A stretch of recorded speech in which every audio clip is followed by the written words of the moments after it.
Hi, I'm Cameron Forbes. I'm an engineer at TaylorMade, and today I'm going to show you a little bit about material selection and energy transfer and how we pick some different materials to get the best performance out of our golf balls and golf clubs. If you take a look at a cross-section of one of our golf balls, you can see all the different layers inside there with all different kinds of materials. This is to deliver the best performance, and all the engineering that goes into this is selecting that correct material and picking out the right one to give the best possible bounce on your golf ball. So we're going to try to run through a couple of experiments here on some different materials and see which ones transfer the energy better from the golf club to the golf ball. And we're going to be looking at different materials of golf clubs that we have here. I have this core of a golf ball that's a little bouncy ball. It's the inside of one of these that'll bounce on the material.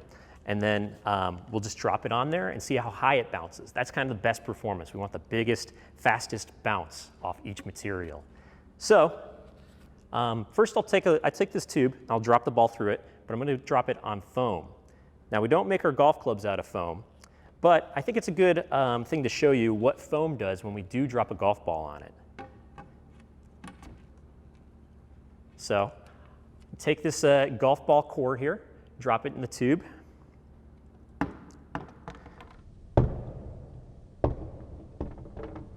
So I think it bounced right around 10.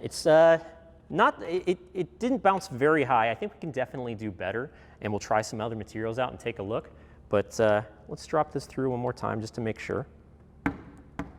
Yeah, so we're hitting like 10 or 11 or so.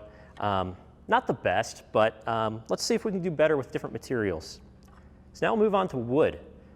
Wood's a material I'm sure you're very familiar with, and we used to make our golf clubs out of them, actually. We used to make golf clubs out of wood. But we found other materials that are better. But let's see how wood does, the old-timey golf club material.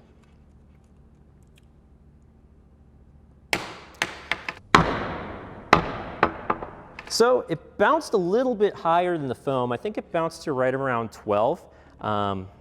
Right around there, and you heard how loud it was when it dropped it. That means that you're losing a lot of energy to sound and vibrations rather than just transferring all that sound to the golf ball from the golf club.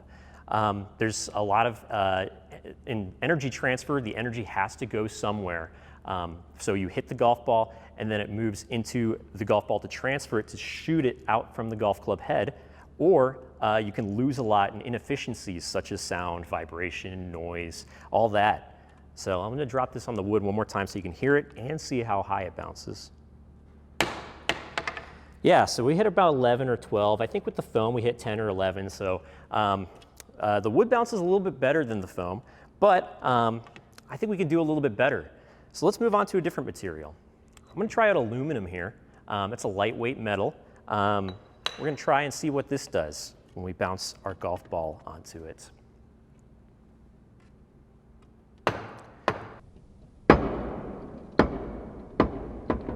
Bounced a lot higher than the wood.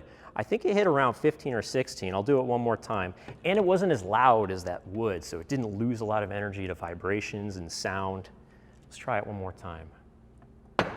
Yeah, it hit 16 or 17. All that energy went straight to the golf ball to get it shooting off the golf club face. But the problem with aluminum, and something else you have to think about with different materials, is durability and how strong each material is. You hit a golf ball with such a fast speed that it can tend to break the clubs and damage your golf club over time. So we want something that's durable, something strong. So aluminum's lightweight, it's good performing. However, there are some issues with how strong it is. It's a lot less strong than other metals. So we're going to try one other material here. We got steel. Steel's a heavier material. It's a lot heavier than aluminum, and it's a little bit stronger. I don't think you're going to have any sort of durability issues with steel. But we'll take this steel block and we'll drop our golf ball on the steel and see how high it bounces.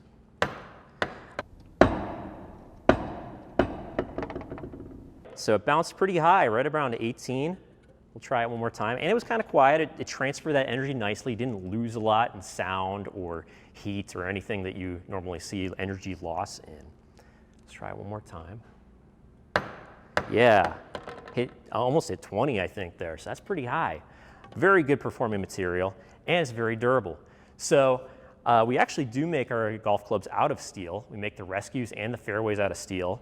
And we have other materials that are even more expensive that we tend to use for our other products, such as drivers. We use titanium. But steel is a very useful material when designing a golf club. So now that you learned a little bit about energy transfer and the different types of materials we use, here's a few fun facts about golf. For example, did you know golf drivers, the biggest club that we have, used to be made out of wood until around 1979, but TaylorMade invented the first metal club. Another fun fact we have, the first golf balls used were made out of wood, then actually transitioned to feathers. They would boil feathers down and pack them into a tight ball and hit those. And now, they're currently made out of rubber and blends of different kinds of plastics, different engineered types of plastics that we've come up with. Golf balls used to be made out of wound rubber, thread into the center. It looks very similar to a rubber band ball, like the things you make in elementary school when you're making those little rubber band balls and bounce them around the classroom. The impact between a golf ball and a driver lasts 500 microseconds. That's 0.0005 seconds. It's so fast. Now let's take a look at how our TaylorMade athletes impact the golf ball when they swing.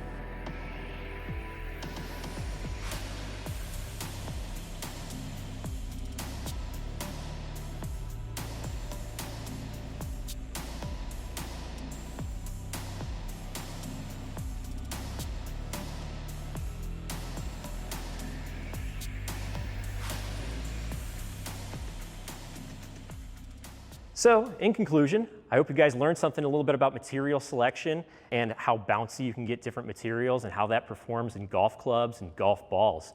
I hope you think of that when you look at our products and see what kind of thought and engineering goes into them. Thanks, guys.